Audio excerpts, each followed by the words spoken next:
within an hour of the debate ending, Taylor Swift has come out and said she is backing Kamala Harris to be the next president of the United States. She's posted on Instagram. It's a picture of her with a cat. In fact, she signed off her post, Taylor Swift, childless cat lady, a reference to those J.D. Vance remarks. But what she says is this: like many of you, I watched the debate tonight. If you haven't already, now is a great time to do your research on the issues at hand and the stances these candidates take on the topics that matter to you the most. As a voter, I make sure to watch and read everything I can about their proposed policies and plans for this country. And she says, I'll be casting my vote for Kamala Harris and Tim Walz in the 2024 presidential election. I'm voting for Kamala Harris because she fights for the rights and causes I believe need a warrior to champion them. I think she's a steady-handed, gifted leader.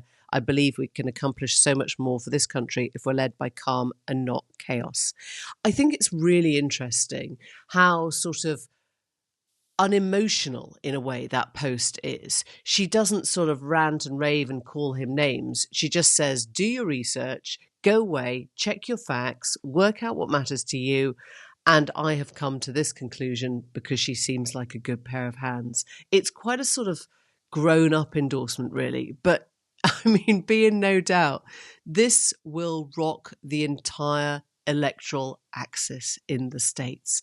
This has just fundamentally changed the race by, I mean, I'm going to say pretty much anyone under 40, but maybe it's anyone under 70. I don't know, but I think it will.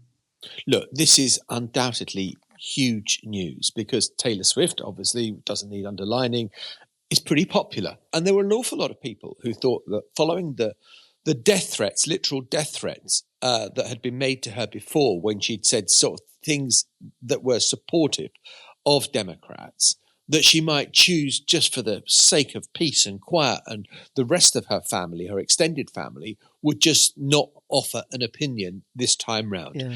She has. I think the other thing I would observe, Emily, is that I wonder about the timing of it, because actually, in a way, if you're Kamala Harris, you want the headlines that Americans are going to wake up to today to be about the debate and whether or not she did well. And Kamala Harris did do well.